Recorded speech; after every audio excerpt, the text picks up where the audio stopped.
Buenas tardes, ¿cómo están? Es un gusto que estén por aquí escuchándonos.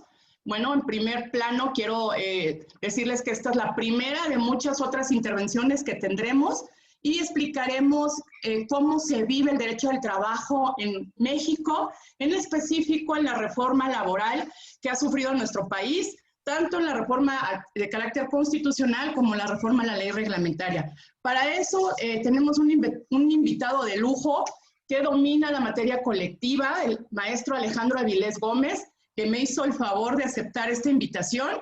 Y sin más, voy a leer una síntesis de su semblanza para que vean los conocimientos que él tiene y lo que nos puede aportar en esta exposición. Bueno, él es licenciado en Derecho por la Facultad de Derecho de la Universidad Nacional Autónoma de México, con especialidad en Derecho Laboral por la División de Estudios de Posgrado de la misma facultad, la cual obtuvo con mención honorífica. Cuenta con una especialidad en Constitución Social y Derechos Humanos Laborales por la Universidad Castilla-La Mancha en Toledo, España. Se encuentra actualmente en proceso de titulación de la Maestría de Administración Pública por la Universidad Anáhuac del Norte. Actualmente es asesor legal del Sindicato de Trabajadores de la Universidad Nacional Autónoma de México y de varios sindicatos más. Es abogado postulante en la materia. También ha sido integrante de la Delegación Mexicana del Sector de Trabajadores ante la 106 y 107 Conferencia Internacional de Trabajo en Ginebra, Suiza. Es delegado de los trabajadores en México en la Cuarta Conferencia Mundial sobre la Erradicación Sostenida del Trabajo Infantil, que tuvo sede en Buenos Aires, Argentina, en 2017, y es miembro de número de la Academia Mexicana del Derecho del Trabajo y Previsión Social. Así que con esa semblanza se darán cuenta que conoce la materia. Ay, maestro, muchas gracias por aceptar. Es un gusto que esté por acá con nosotros. Este tema se va a abordar, lo vamos a compartir en un grupo de juristas que se dedican a la materia laboral iberoamericano, que se ha denominado Derecho Laboral Iberoamericano. Y también se va a transmitir por YouTube y por Facebook. Entonces, maestro, pues primero, pues darle las gracias y saludarle. Muchas gracias, maestra Rogelia Gómez. Es un placer estar esta tarde aquí con ustedes. Saludo con aprecio a los colegas y las colegas de Iberoamérica. Gracias, maestro. ¿Qué nos puede comentar de los cambios que ha sufrido en materia colectiva? Ha sufrido, a lo mejor no es la palabra adecuada, o más bien que se están dando en materia colectiva respecto a la reforma laboral, tanto de carácter constitucional como ya aterrizada en la ley reglamentaria, que es nuestra Ley Federal del Trabajo. Sí, muchas gracias. Pues ha habido cambios muy importantes en la legislación mexicana.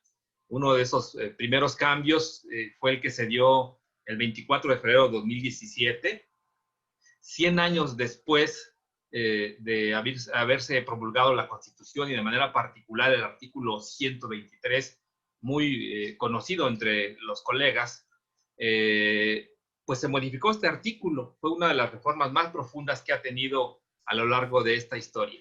Y de manera particular versó en 4 puntos que los menciono muy rápidamente. La conciliación prejudicial como una etapa obligatoria antes de acudir a los tribunales laborales, la creación misma de los tribunales laborales y 2 aspectos muy importantes que pueden ser motivo de nuestra materia. El primero es la inclusión a rango constitucional del voto personal libre y secreto para la elección de los dirigentes sindicales. Y esto es algo que para los y las colegas de Iberoamérica pudiera ser como el voto personal libre y secreto para elegir a los dirigentes. Pues sí, en nuestro país es un tema que ha generado muchísima polémica a lo largo del tiempo, a lo largo de la historia del sindicalismo, la forma en que los trabajadores eligen a sus dirigentes. Y por eso la Constitución ahora determina que se deben de elegir a través del voto personal libre y secreto. Es una parte importante materia de nuestro análisis. El segundo es la creación del Centro Federal de Conciliación y Registro Laboral.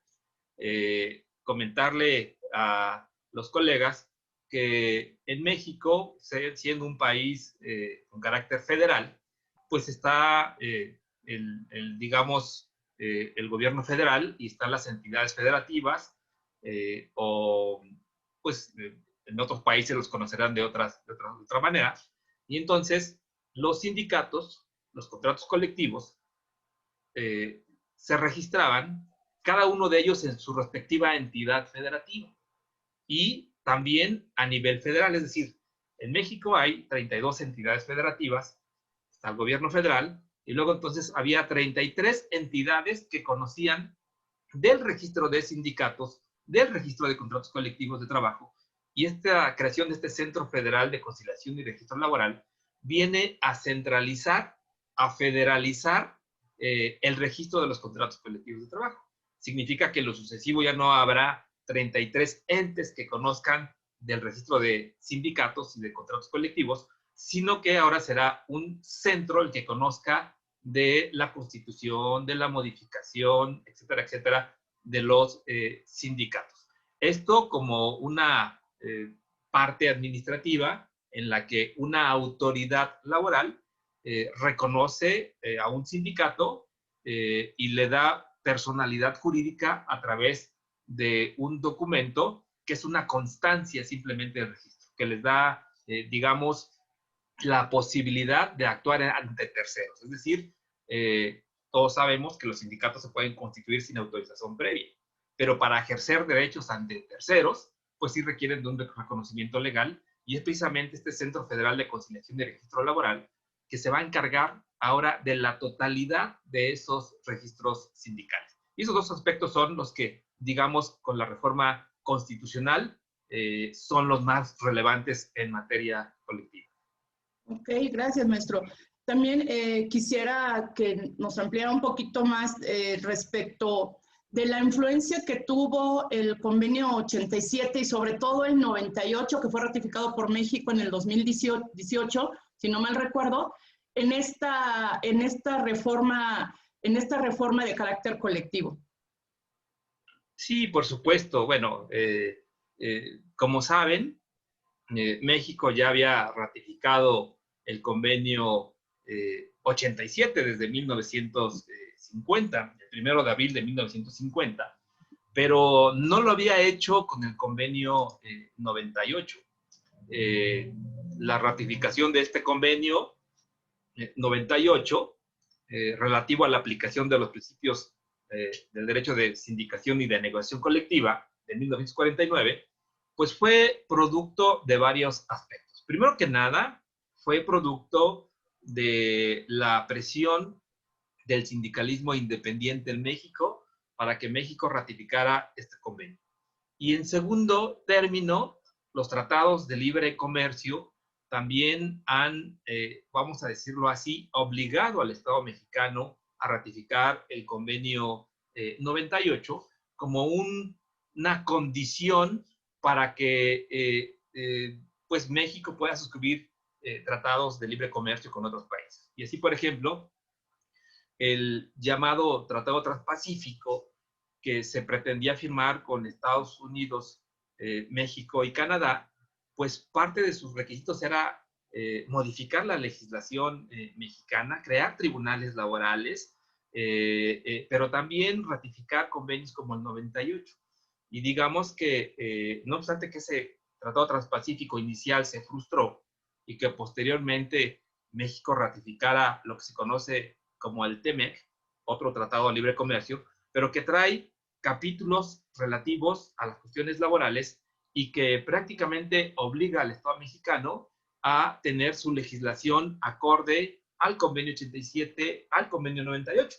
Porque también hay que decirlo, no obstante de que México ratificó el convenio 87 sobre la libertad sindical y protección del derecho de sindicación en 1950, no menos cierto es que no en alguno de sus artículos de su legislación, como por ejemplo la Ley Federal del Trabajo, o como por ejemplo la Ley Federal de los Trabajadores al Servicio del Estado, pues no habían, digamos,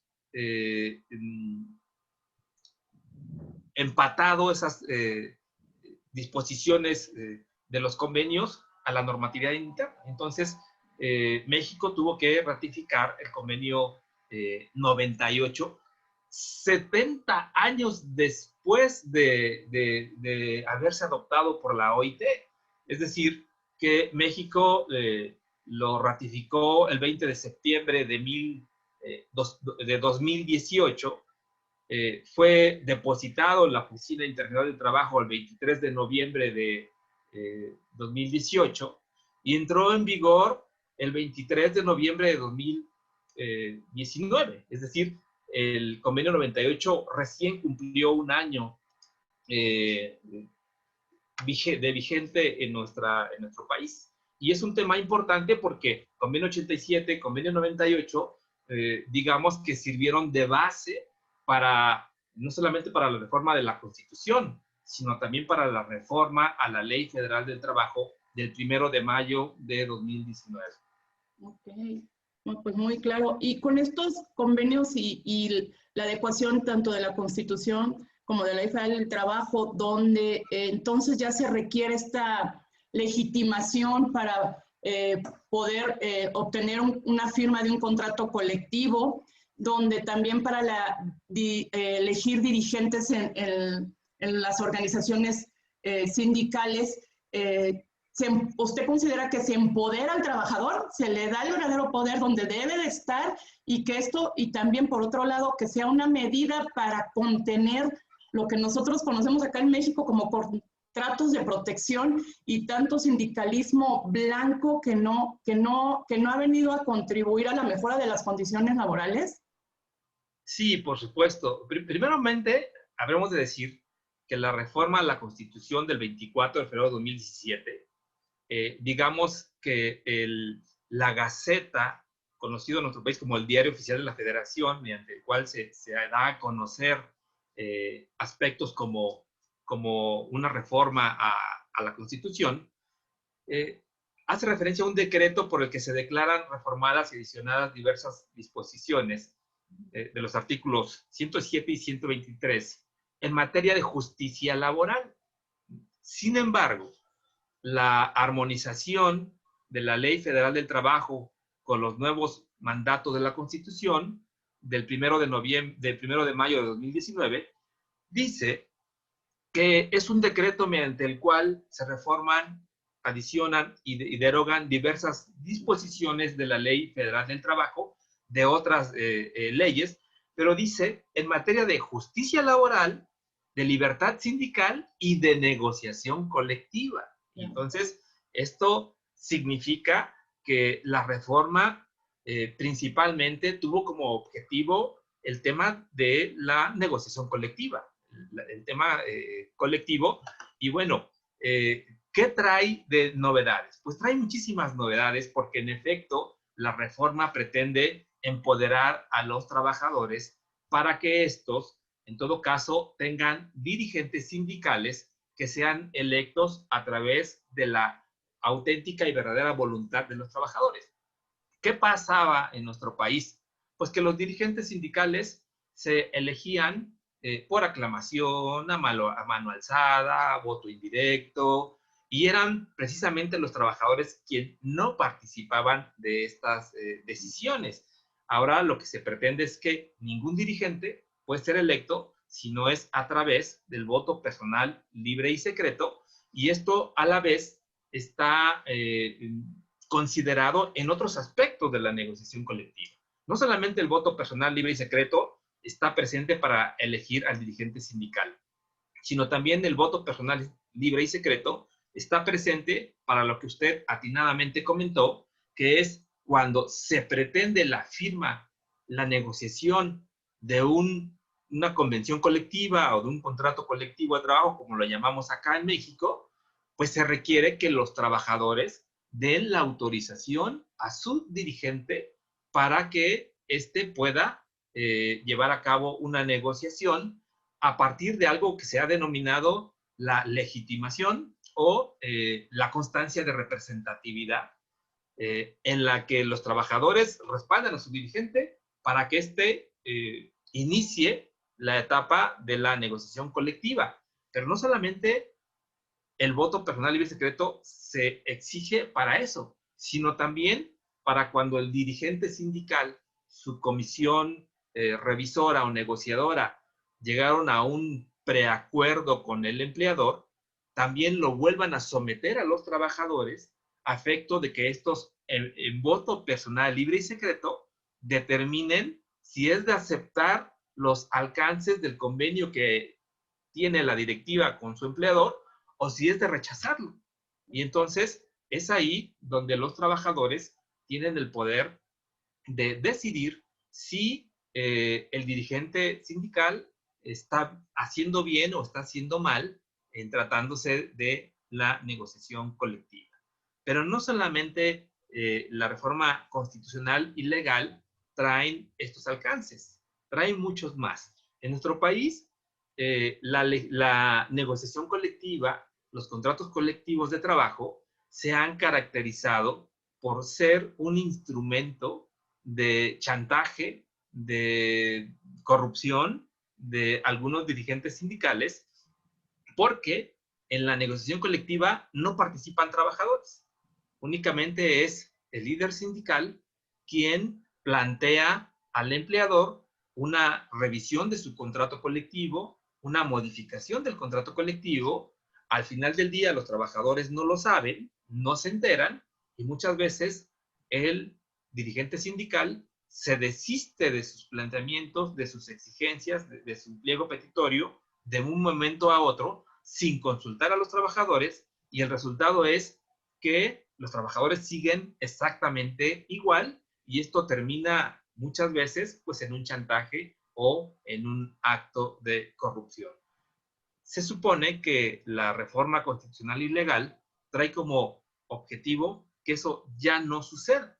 Por eso, en nuestro país se habla mucho de los denominados contratos colectivos de protección patronal, que no es otra cosa que es un convenio celebrado entre el empleador y un dirigente sindical en el cual pactan condiciones laborales que muchas veces son los mínimos que establece la Ley Federal del Trabajo para que no, los trabajadores en activo no se organicen o habiéndose organizado no pretendan la firma de un contrato colectivo porque es un requisito que para reclamar la firma de un contrato colectivo de trabajo es un requisito que no exista uno previo.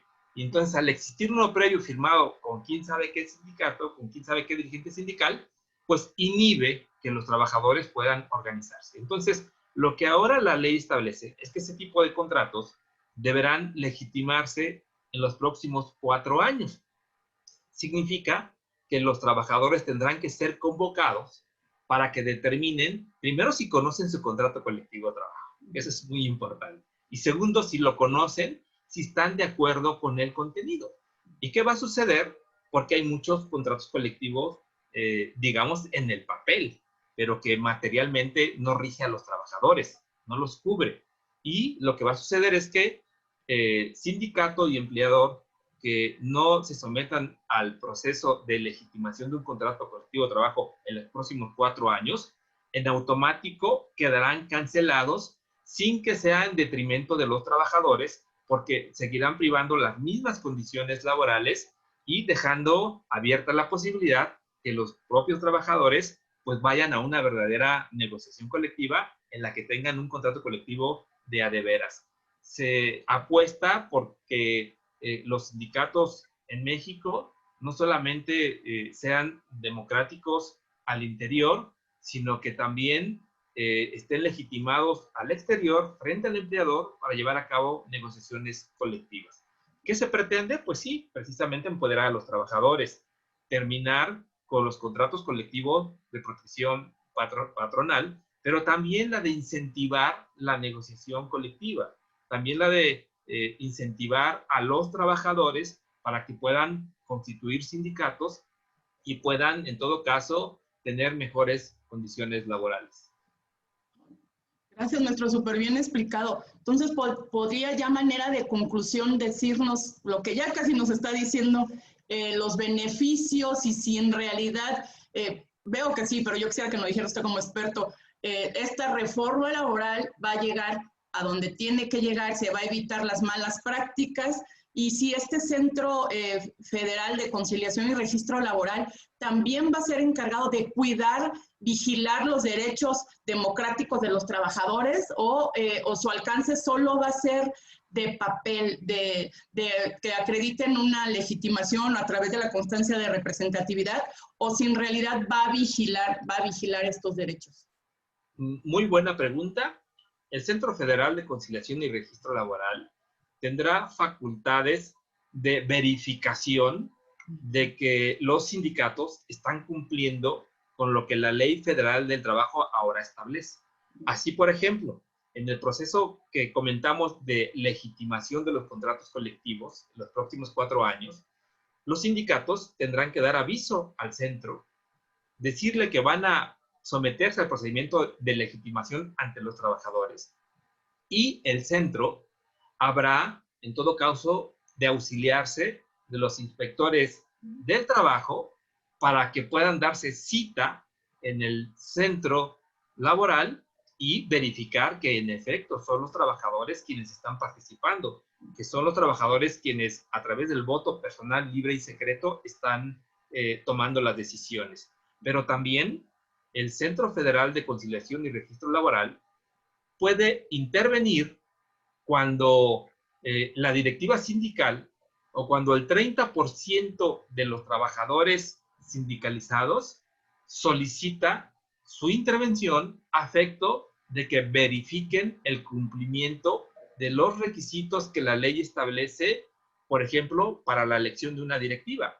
Y para la elección de una directiva sindical, la Ley Federal del Trabajo establece una serie de requisitos muy minuciosos que garantiza la secrecía del voto, que garantiza que sean los trabajadores quienes decidan quién habrá de dirigirlos. Y en ese sentido es que el centro va a tener una participación muy, muy activa.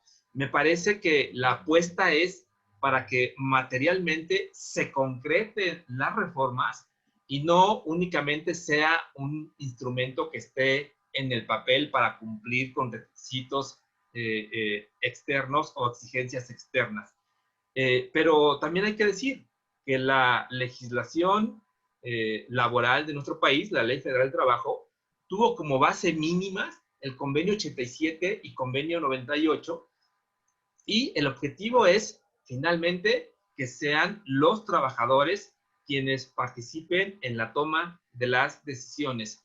Es tal vez muy temprano decir si es o no efectivo, porque apenas el 18 de noviembre, hace poco menos de un mes, entró ya en funcionamiento este Centro Federal de Conciliación y Registro Laboral, no en la totalidad del país, sí entró en 8 entidades federativas, la creación de estos nuevos tribunales laborales, que es una parte también importante que tal vez no abordamos y que sea motivo tal vez de otra plática, porque, bueno, actualmente los conflictos laborales se dirimen en lo que llamamos juntas de conciliación y arbitraje, formalmente administrativo, pero materialmente jurisdiccional.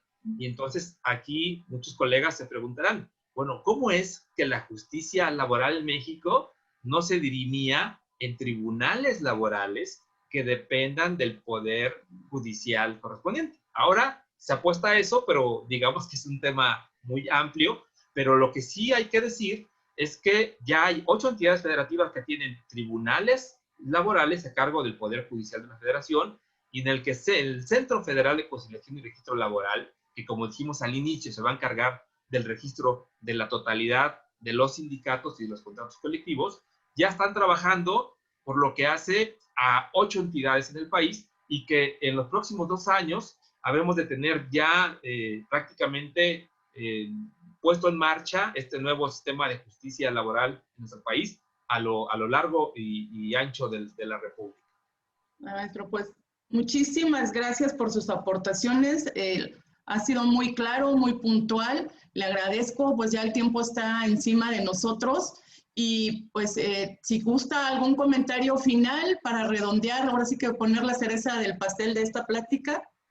Pues es simplemente saludar a los colegas de Iberoamérica, decirles que para nosotros es algo novedoso porque llevamos desde la creación del artículo 123 con un modelo de justicia al que ya nos habíamos acostumbrado, que aquí hay otro debate importante, si las juntas de conciliación dejaron de seguir sus objetivos, si se deformaron o si era una cuestión de falta de presupuesto y demás. El tema es que estamos en México inmersos en un nuevo sistema de justicia laboral. Para nosotros es novedoso, para nosotros también nos genera expectativas, pero bueno, habría que ver cómo se va desarrollando su aplicación.